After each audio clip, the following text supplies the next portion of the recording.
Hello ប្រិយមិត្តគ្នាថ្ងៃនេះយើងមកសម្រាយនៅសាច់រឿង Return of the Frozen Player ដែលជាភាសាខ្មែរការវិលត្រឡប់មកវិញនៃ Player តកដែលសាច់រឿងនេះបានបង្ហាញឲ្យយើងឃើញនៅតួប្រុសរបស់យើងដែលគាត់គឺជា Player ម្នាក់នៅក្នុងចំណោម Player ទាំង5នាក់ចុងក្រោយដែលគាត់ត្រូវប្រយុទ្ធគ្នាជាមួយនឹងមេបិសាចចុងក្រោយនៃ Demon Panday គឺម្ចាស់ក្សត្រីតកបន្ទាប់ពីយកឈ្នះម្ចាស់ក្សត្រីតករាងកាយរបស់គាត់ក៏ត្រូវបានបង្កកទៅដោយធម្មពលនៃម្ចាស់ក្សត្រីតក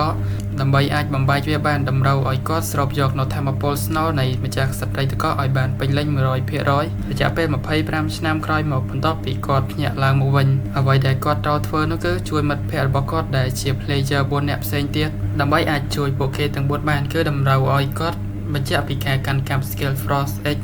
ដែលទទួលបានពីការសម្លាប់រាជនីតកដូច្នេះហើយតម្រូវឲ្យគាត់ឆ្លងកាត់នៅឧបសគ្គជាច្រើនជួបជាមួយនឹងបិសាចជាច្រើនដូចគ្នាអ្វីដែលសំខាន់នោះគឺជាស្ដេចបិសាចដែលទើបតែលេចខ្លួនមកថ្មីដែលយើងមើលទៅហាក់បីដូចជាសត្វនាគរាជដ៏ធំសម្បើមបន្ទាប់ពីយកឈ្នះនៅមេបិសាចថ្មីនឹងរួចហើយគាត់ក៏អាច unlock នៅ skill Frost បន្តមកក៏បានជួយមិត្តភ័ក្តិរបស់គាត់ទាំង4នាក់ហើយនេះក៏ជាមូលហេតុដែលគាត់បានបោះបង់ឈ្មោះ Spectre ដែលឈ្មោះមួយនេះឥឡូវនេះបានក្លាយទៅជារឿងព្រេងនិទានមួយហើយគាត់ក៏បានចូលទៅកាន់ច្រកទ្វារមួយនោះម្ដងទៀតនឹងឲ្យគ្នាយើងនេះគ្រាន់តែជា intro នៃសាច់រឿងប៉ុណ្ណោះបើយើងចូលទៅកាន់សាច់រឿងពេញទាំងអស់គ្នា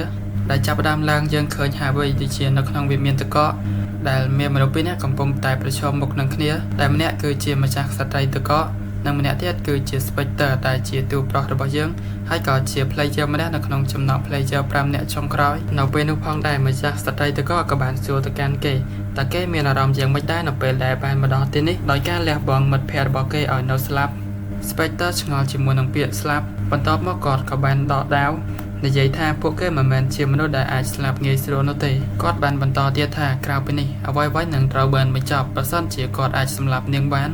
ដែលសម្ដីមួយនេះធ្វើឲ្យម្ចាស់ក្សត្រីតកនាងអស់សំណើចខ្លាំងមែនទែននិយាយថាបញ្ចប់មែនទេអ្នកពិតជាមិនដឹងអ្វីតទៅសោះអំពីពិភពលោកមួយនេះ Spectre បានប្រាប់ឲ្យនាងបិទមាត់បន្ទាប់មកអ្នកទាំងពីរក៏បានត្រៀមខ្លួននៅក្នុងការប្រយុទ្ធម្ចាស់ក្សត្រីតកក៏បានដកនៅដាវតករបស់នាងចេញមក Spectre និយាយថាខ្ញុំនឹងសម្លាប់នាងរួចហើយបញ្ចប់នៅសបិនអាក្រក់មួយនេះបន្ទាប់មកគាត់ក៏បានឈានជើងសម្រុកទៅខាងមុខអ្នកទាំងពីរក៏បានសម្រុករកគ្នាដោយធ្វើការវាយប្រហារជាមួយនឹងដាវទល់នឹងដាវបើយើងមើលទៅគឺថាឆ្វេងឆ្វាយពេញទាំងអស់ល្បឿនលឿនខ្លាំងមែនទែនធម្មពលវិញគាត់តែមិនបាច់ថ្លែងកំពុងតែប្រយុទ្ធគ្នានឹងរាជនីតកក៏បានប្រើប្រាស់នៅធម្មពលរបស់នាងបាញ់ទៅកាន់ Spectre ហើយសំណាងល្អ Spectre គាត់ក៏បានកិច្ចផុតគាត់បានត្រៀមខ្លួនរួចជាស្រេចបន្ទាប់មកក៏បានសម្រុកចូលទៅវិញម្ដងទៀតប៉ុន្តែល្បឿនលើកនេះគឺថាលឿនខ្លាំងមែនទែនពួកយើងមិនអាចមើលដោយភ្នែកទទេឃើញនោះទេឃើញត្រឹមតែពន្លឺភ្លឺប៉ុណ្ណោះហើយនៅចុងក្រោយអ្វីដែលយើងបានឃើញនោះគឺ Spectre បានប្រើប្រាស់នៅដាវរបស់គាត់វេប្រហារចំពីក្រោយខ្នងម្ចាស់ក្សត្រីតកដែលធ្វើឲ្យនាងបានលុតឆ្គងចុះទៅខាងក្រោមបន្ទាប់មកនាងបាននិយាយថា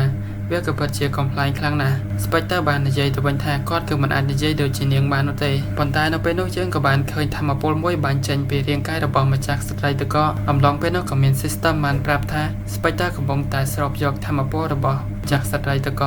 ដែលធ្វើឲ្យ Spectre មិនដឹងថាមានរឿងអ្វីកើតឡើងនោះទេនៅពេលនោះ system ក៏បានប្រាប់ថារាងកាយរបស់ Spectre នឹងត្រូវបានបង្កករហូតដល់តែ Spectre អាចស្រូបយកធម្មពលស្នូលនៃម្ចាស់ស្ត្រីតកបានពេញលេញ 100% សាច់រឿងបានកាត់ទៅដល់76ម៉ោងមុននៅអង់តាក់ទិកដែលគឺមានដានជងមួយដែលគឺជាដានជងចុងក្រោយ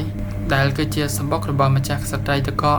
ដែលនៅទីនោះយើងបានឃើញកម្ដាប់ដៃមួយបានវាយទៅកាន់ជាជាងថ្មពេញមួយទំហឹងដែលគេកំពុងតែខឹងខ្លាំងមែនទែនសួរថាតើកំពុងតែលេងសាច់ជាមួយនឹងខ្ញុំមែនទេនិយាយចេញពីបរិះមាធំម្នាក់បន្តទៀតថាតើចង់ឲ្យពួកយើងស្លាប់ទាំងអស់គ្នាមែនទេបន្ទាប់ពីមកដល់ទីនេះ system បានប្រាប់ថាគឺមានតែមនុស្សម្នាក់ប៉ុណ្ណោះដែលអាចឡើងជណ្ដើរមួយនេះបានហើយនៅខាងក្រោយខ្នងគេគឺជាមនុស្ស4នាក់ផ្សេងទៀតដែលនេះគឺជាការត្រឡប់ពេលវេលាកាលពី76ម៉ោងមុនដែលនៅពេលហ្នឹងគឺមាននារីម្នាក់បានប្រាប់ឲ្យ Kali ឲ្យគេត្រជាក់ចិត្តសិននាងបាននិយាយទៀតថាពួកយើងមិនមានពេលច្រើននោះទេពួកយើងត្រូវតែសម្រេចចិត្តឲ្យបានប្រុងប្រយ័ត្នហើយនាងក៏ជឿជាក់ផងដែរថា Spectre គឺជាមនុស្សដែលគួរតែត្រូវទៅនាងមានឈ្មោះថា Skaya បន្ទាប់មកក៏មានបរិះម្នាក់ទៀតដែលមើលទៅការតែងខ្លួនដូចជា cowboy គេបានយល់ស្របជាមួយនឹងគំនិតរបស់ Skaya ដោយសារតែក្រៅពី Spectre ពួកយើងទាំងអស់គ្នាគឺខ្សោយប្រសិនបើស្ថិតនៅក្នុងស្ថានភាពត្រជាក់បើយើងក៏លេចទៅមើលបរិះមាធំ Kali វិញ គេពិបាកចិត្តមែនទែនដែលគេមិនអាចខ្លាចជាមនុស្សដែលត្រូវទៅគេក៏បាននិយាយទៀតថាប៉ុន្តែมันមាននរណាម្នាក់ដែលដូចជា Spectre ឡើយនៅពេលនោះមនុស្សស្រីម្នាក់ទៀតនិយាយថាដោយសារតែ Kali គេយល់ព្រមហើយបានន័យថាពួកយើងទាំងអស់គ្នាគឺមានគំនិតដូចគ្នាលើដូច្នេះ Kali ក៏ឆ្ងល់ដូចគ្នាសួរនាងហេតើនាងមានន័យយ៉ាងម៉េចណានាងបានតបថានាងមិនចាំបាច់និយាយនោះទេប៉ុន្តែនាងគិតថា Spectre គឺជាជំរើសដ៏ល្អបំផុតសម្រាប់ទៅបន្ទាប់ពីអ្នកទាំងអស់គ្នាបានសម្រេចចិត្តរួចហើយ Spectre ក៏បានសួរទៅកាន់ពួកគេថាតើពួកគេប្រកាសអត់ដែលមិនស្ដាយក្រោយនៅក្នុងការសម្រេចចិត្តមួយនេះ Player ពាក់មួកដូច Cowboy ម្នាក់នឹងនិយាយថាស្ដាយក្រោយមែនទេពួកយើងនឹងស្ដាយក្រោយប្រសិនបើ Spectre ប្រយុទ្ធចាញ់ម្ចាស់ស្ត្រីទឹកកកហើយពួកយើងនឹងត្រូវស្លាប់ដោយគ្មានន័យប៉ុន្តែពួកយើងគឺទុកចិត្តទៅលើឯងចំណែកឯខ្សែសាក៏ដឹងដូចគ្នាថា Spectre មិនធ្វើឲ្យការស្លាប់របស់ពួកគេអត់ប្រយោជន៍នោះទេហើយនាងក៏បានសួរទៅកាន់ Spectre តើត្រូវដែរអត់បន្ទាប់ពីបានសម័យទិដ្ឋភាពការពី76ម៉ោងមុន Spectre ក៏បាននិយាយសុំទោសទៅកាន់អ្នកទាំងអស់គ្នាបន្ទាប់មកខ្សែរឿងក៏បានកាត់ទៅដល់25ឆ្នាំក្រោយមកដែលវាត្រូវជាឆ្នាំ2024តែទីតាំងនេះគឺស្ថិតនៅក្នុងប្រទេសកូរ៉េដែលជាទីក្រុងសេអ៊ូលនៅក្នុងសារមន្ទីរមួយកំពុងតែមានការនិយាយអំពីរឿងអតីតកាលប្រាប់ទៅកាន់អ្នកដែលមកទស្សនាកាលពីមុនគឺមានសត្វចម្លែកដែលមនុស្សជាតិមិនអាចគ្រប់គ្រងបានបង្ហាញខ្លួនឡើងមកដែលគឺជាម្ចាស់ស្ត្រីទឹកកកដែលនាងគឺជាបិសាចដែលអាចបង្កក់មហាសមុទ្រប៉ាស៊ីហ្វិកដោយដៃរបស់នាងបានដែលធ្វើឲ្យគ្រប់គ្នាពិបាកចិត្តខ្លាំងមែនទែននៅពេលដែលឃើញការបង្ហាញខ្លួនរបស់នាងប៉ុន្តែវីរបុរសទាំង5នាក់នៅតែបន្តដុតភ្លើងនៃក្តីសង្ឃឹមដើម្បីបន្តដំណើរទៅកាន់ទ្វីបអង់តាក់ទិកនៅពេលហ្នឹងក៏មានក្មេងប្រុសម្នាក់បានប្រាប់ថាគឺវាប្រហារសម្បុករបស់ពួកវា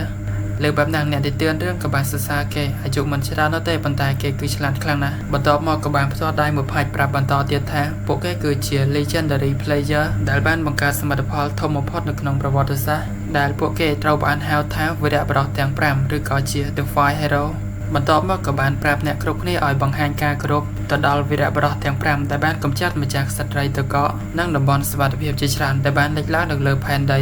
បន្ទាប់មកក្មេងប្រុសដដែលម្នាក់ហ្នឹងបានឃើញថារូបចម្លាក់ទឹកកកមានចលនាក្មេងប្រុសម្នាក់ហ្នឹងក៏បានប្រាប់ទៅកាន់កាយដែលនៅទីហ្នឹងផងដែរប៉ុន្តែនាងបានតបមកវិញថាវាមិនពិតនោះទេដោយសារតែសីតុណ្ហភាពនៅក្នុងផ្ទាំងកញ្ចក់គឺត្រូវបានគ្រប់គ្រងរយៈពេល24ម៉ោងលើ7ថ្ងៃដូច្នេះហើយគឺគ្មានរឿងអ្វីកើតឡើងចំពោះរូបចម្លាក់ទឹកកកនេះឡើយប៉ុន្តែបន្ទាប់ពីនាងបានងាកក្រោយទៅមើលអ្វីដែលនាងឃើញគឺថារូបចម្លាក់ទឹកកកនេះក៏ពិតជាមានចលនាមែនដែលធ្វើឲ្យនាងហាក់បីដូចជាបែកញើសតិចៗដែរបើទោះជាបែបហ្នឹងក៏ដោយក៏នៅតែប្រាប់ថាគ្មានរឿងអ្វីដែលអាចកើតឡើងបាននោះទេប៉ុន្តែអ្វីដែលនឹកស្មានមកដល់នោះគឺរូបចម្លាក់ទឹកកកមួយហ្នឹងបានបំបែកនៅផ្ទាំងទឹកកកចេញមកខាងក្រៅដែល system បានប្រាប់ថាអត្រានៃការស្រូបយកពេញលេញ